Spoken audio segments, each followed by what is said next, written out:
Chaque année. Amen. Alors écoutez, tzadikim, on va dire quelque chose aujourd'hui d'important qui me tient à cœur. On a parlé beaucoup de ces choses-là, mais bon, on va reparler parce que hier j'ai eu comment dire, j'ai été amené, ouais, je suis désolé. Non, j'ai été amené à parler de ça et je me suis dit il faut qu'on en parle parce que c'est. L'huile. Ouais, j'en ai marre de l'huile, les carrefours. Non. Mais gentil, tu Ben Dadam, pourquoi vous? Ouais, on va parler. Alors les amis, notre génération, elle est malade. C'est une génération malade. Pas malade dans le sens malade, attention. Malade dans le sens maladie. Il y a des maladies physiques, il y a des maladies métaphysiques ou psychologiques, tout ce que tu veux. On est une génération malade. Et ce qui est intéressant, quand je dis malade, je vais essayer d'un peu l'expliquer, tu vois, les gens, ils ont plein de problèmes.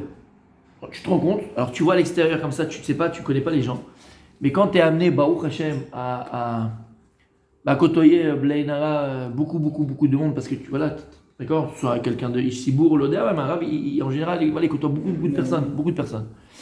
Et tu te rends compte, de toute façon, sans ça, vous vous rendez compte, on le sait tous, je pense que la génération elle est malade. Et les gens, tu te rends compte qu'ils ont des problèmes, quoi. Et pas forcément ce que tu vois à l'extérieur des gens, c'est ce qu'ils sont. D'accord ? C'est vadaï, c'est certain. Je sais, ce que je dis pour l'instant, il n'y a pas de tridouche. Ce que je veux dire juste, c'est que les gens, ils ont vraiment il y a une maladie du siècle. Les gens, ils sont pas bien. Les gens, ils ont. Alors attention, ça peut être des problèmes de Shalom comme tout le monde, hein, mais aigus. Ça peut être des problèmes. Et surtout, ce que je veux parler, c'est les problèmes personnels. En vérité, c'est les problèmes personnels. Les gens, ils ont des problèmes existentiels. Ils ne savent même pas où se situer. Alors, ils sont mariés depuis 20, il a 50 ans, 60 ans ou 45 ans. Et des fois, tu parles à ces personnes-là, tu as l'impression, quand il ouvre son cœur et il te raconte ses problèmes, qu'il n'est pas bien, tout ce que tu veux, tu as l'impression que ces personnes-là, elles ont encore 5 ans, 6 ans, 10 ans. Tu te rends compte qu'ils sont. On va y arriver. Regarde, Rabbi Bir, pas de nom, d'accord ? Tout en allusion dans le chiot, tout en allusion. Ce que je veux dire par là, voilà, Bémet, il y a une maladie. Et Bémet, c'est fou. C'est fou le nombre de personnes qui ont des problèmes, quoi. Et pourquoi je dis ça ? Parce que, il y a 50 ans, 70, regarde nos parents, nos grands-parents, même nos parents. J'ai l'impression qu'ils ne se prenaient pas la tête. Je vais rentrer doucement dans le sujet, c'est comme un suppositoire, je ne peux pas le mettre parce que ça fait mal après. Mais juste, tu vois ce que je veux dire, doucement, un peu de vaseline. Dans l'autre sens. Oui, dans l'autre sens, t'as compris. Doucement, Rabbi Michael, c'est une belle métaphore. C'est une belle métaphore. D'accord ?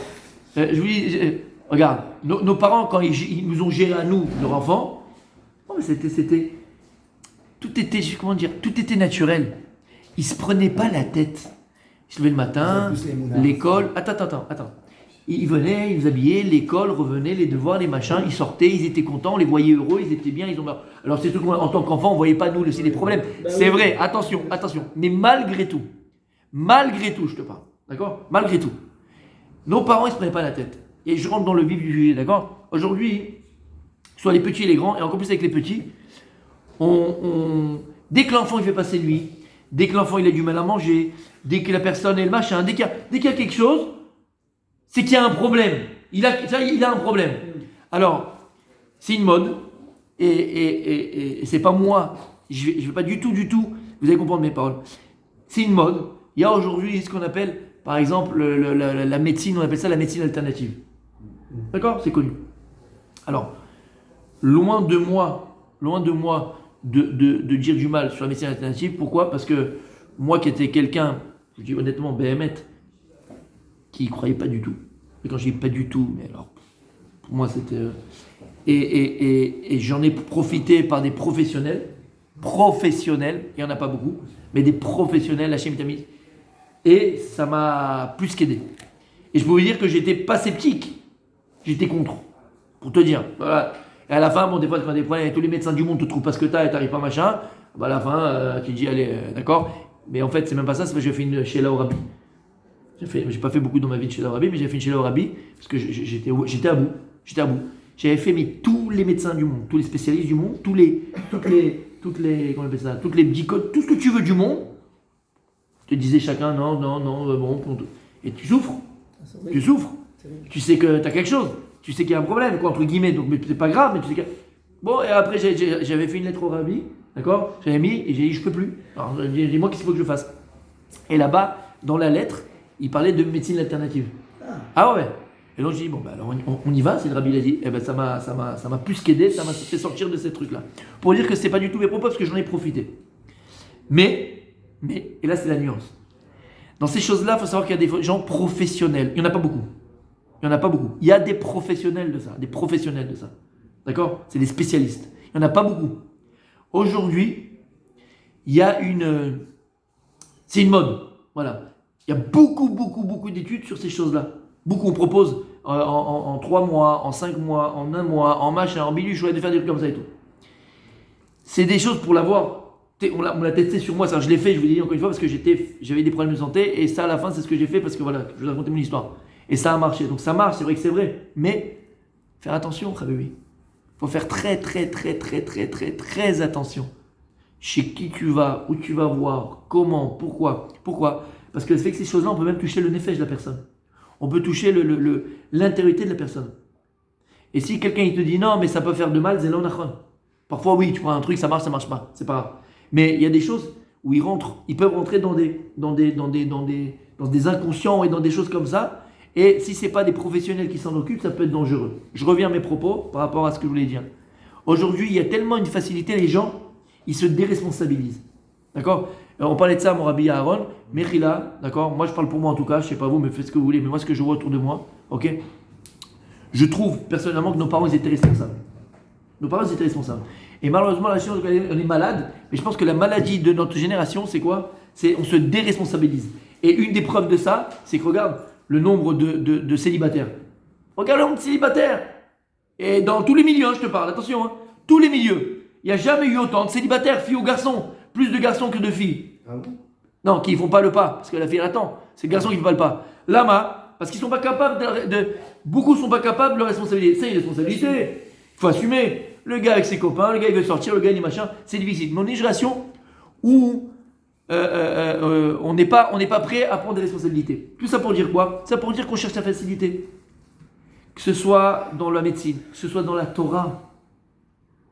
Le gars il vient te poser une question, il a machin, il a un problème, tout ce que tu veux, d'accord? Problème shambaït, comme j'ai dit, problème shambaït, problème dans sa vie, problème pour lui-même. C'est-à-dire que la personne en vérité, quand elle vient te voir, elle attend que tu fasses le travail pour lui. Non mais je suis sérieux. Il attend que tu fasses le travail pour lui. Ah baby, je suis pas mal avec ta femme moi. Je peux pas te remplacer le soir. C'est toi qui vas. Moi je peux te donner ce que la Torah elle dit. Je peux t'aider. Je peux t'aiguiller.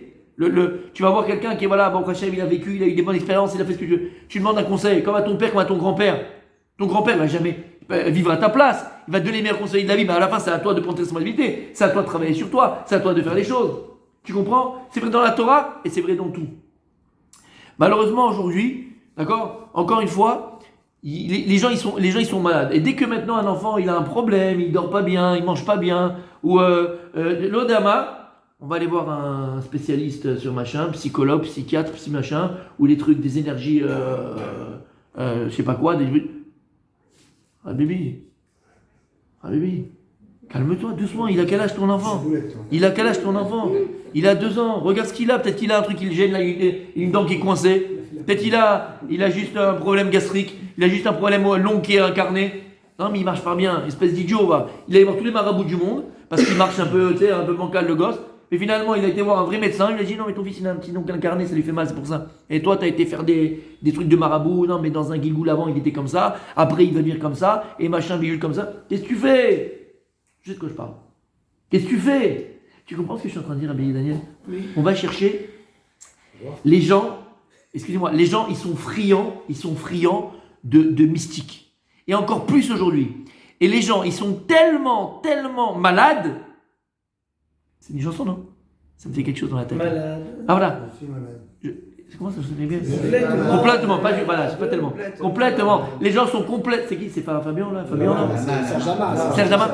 Complètement malade. Les gens sont complètement malades. D'accord, complètement malades. Quand t'es malade, en vérité, t'es quoi? T'es fragile. Et quand tu es fragile, on peut faire croire n'importe quoi. Et tu peux même croire n'importe quoi. Alors on cherche le mystique, on cherche le pourquoi. Ouais, pourquoi j'ai pas de problème chez pourquoi j'ai autant de problèmes chez Ambaït? Alors il va dire oui, parce que dans un Gilgoul, tu étais marié avec celle-là, que ceci, cela, et parce que. Non, t'es pas ta jamais parce que t'as qui est un blid, est un lot, très pas sur toi. Arrêtez de chercher des trucs à demi à des 14 heures. C'est ce que je veux dire. Tu comprends le message d'aujourd'hui, Rabbi et Daniel? Oui. Faut arrêter, et ça, c'est quoi? Qu'est-ce qu'on fait en vérité, Rabbi Michel? On déresponsabilise. On dit le déresponsabilise.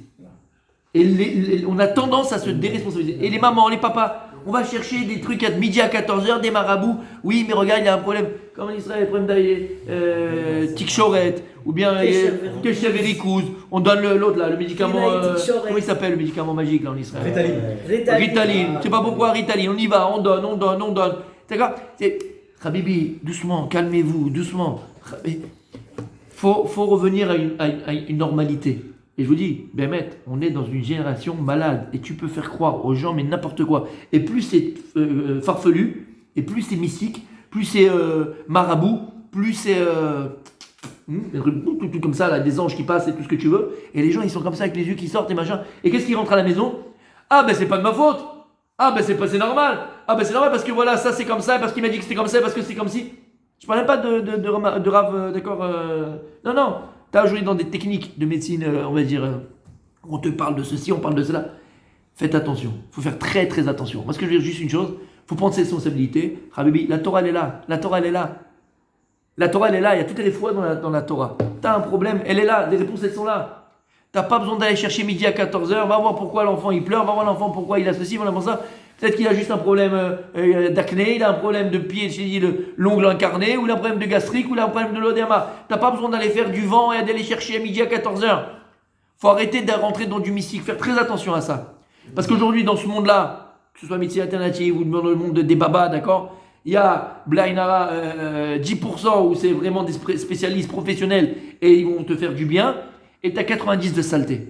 Alors si tu as 10% de bien et 90% de saleté, tu as 90% de chance, entre guillemets, plus de chance de tomber chez des fauchetons. Chez des fauchetons. Mais là, chez des fauchetons. Donc, Habibi, prenons nos responsabilités. Faut être comment on dit, sur la tête sur les épaules. Ça ne veut pas dire qu'on n'a pas besoin d'être aidé, c'est pas dire qu'on n'a pas besoin de conseils, je ne suis pas en train de dire ça du tout. D'après moi-même, j'en ai profité. Et grâce à Dieu, que je suis tombé sur quelqu'un d'extraordinaire. Ok, je ne suis pas en train de... Mais je dis, voilà, il faut prendre ses responsabilités, il faut faire attention. Et il ne faut pas se jeter comme ça dans la gueule du loup tout d'un coup, parce qu'on n'arrive pas à gérer, parce qu'on a l'impression qu'on est dépassé par les événements, parce que d'accord, problème chambaït, travail des midotes, problème avec les enfants, communication. Vas-y, fais les choses qu'il faut faire. Il faut arrêter de se décharger. Voilà, on se décharge sur des choses qui sont complètement, qui tiennent pas la route, qui n'ont pas de. Il y a la Torah te dit comment faire, la Torah te dit comment agir, la Torah te dit comment parler, la Torah te dit même, on a vu dans la Gemara. Le mot d'emploi. On l'a vu dans la Gemara, comment tu dois même aller aux toilettes, la Torah elle te dit, Habibi. Ah mais ouais, jusqu'à là, la Torah elle te dit, si tu fais comme ça, tout marche. Ça, il n'y a pas de problème. Et même si ça ne marche pas, parce qu'on a tous des problèmes, même si tu as la Torah, eh ben tu as les solutions dans la Torah. Mais va pas te chercher les solutions là, elles ne sont pas. Tu les trouveras jamais, et pire que ça. C'est quoi le pire que ça? Tu vas aggraver, parce que si maintenant il y avait un endroit où il y avait une plaie à Hachem Ishmor, et tu ne l'as pas tout de suite nettoyé, soigné, ça va faire à Hachem Ishmor une infection et on peut couper le bras après. Ah, qu'est-ce que ça a gagné? C'est facile. Couper le bras, c'est un divorce. Couper le bras, c'est machin. Couper le bras. Pourquoi? Tu n'es pas occupé comme il fallait. D'accord? Tu as une plaie, tu mets un antibiotique. Non, je vais essayer de la plante indienne de Tombouctou. Mais là, comme antibiotique, en 2 jours c'est fini. Qu'est-ce que tu fais? Pourquoi tu fais? Tu cherches des midis à 14h. Pareil, et la Torah elle est là. Qu'est-ce que tu vas aller chercher? Conseil chez la psychologue psychomagnétique qui elle a divorcé 50 fois et qui a un problème, elle n'a jamais fait. Elle-même, elle aurait dû faire une thérapie qu'il n'a pas fait. Pourquoi tu fais ça? Tu vas aggraver ton cas. D'accord? Et juste une terminer avec une petite anecdote. Ma fille, une fois, elle avait une peur. Une de mes filles, elle a eu une peur. Elle est restée coincée dans un ascenseur pendant très longtemps, ici en Israël quand elle était petite. Elle avait très très peur. Et donc après, elle avait peur d'être enfermée quelque part. Ouais, ça lui a fait qu'elle n'avait pas du tout, exactement. Donc dès qu'on fermait une porte ou machin, elle se sentait pas bien, tu vois. Et donc on a demandé conseil comment faire parce qu'on n'arrivait pas à le faire truc, on a parlé machin, ça partait pas. Et on nous a dit voilà, il y a à l'école, c'est l'école, ils ont dit toujours on fait appel à ses services à une ouais, exactement, pour les enfants, exactement. Elle est très très bien et tout ça, et normalement un truc. Donc on est parti là-bas, et effectivement, alors pas religieuse, machin tout, mais c'est l'école religieuse qui nous a donné, donc elle travaillait avec eux. On l'a amené la petite là-bas, tout ça. Et 2-3, même pas 2-3 séances, la vérité, professionnel. C'était fini, la gosse, machin et tout. On fermait les portes. Oh, ouais, pardon, non, nickel. C'est bon, ça arrive, hein, un petit. Ça peut arriver. Mais pour dire quoi, c'est que première séance, bon, ça se passe bien. Deuxième séance, elle commence à faire ce qu'elle devait faire. Mais tu sais, elle te parle après d'autres choses qui n'ont aucun rapport. Elle commence à te rentrer dans des sujets où tu n'es pas venu pour ça. T'es même pas. Et que tu sais même pas quoi, tu parles même pas. J'ai dit à ma femme, regarde, on finit ça. C'est fini ça. Bye. Elle a essayé, tu vois, qu'on revienne pour. Oui, il y a aussi peut-être ça, machin. Laisse-moi tranquille. T'as compris? C'est mes calculs. C'est mes calculs. Elle va te créer des problèmes. Elle va te créer des machins. Ils vont te créer. T'as fait ce que t'as fait. Allez, bye, ciao. Au revoir. T'as compris ce que je veux dire? C'était le coup de gueule de ce matin. Bonne journée.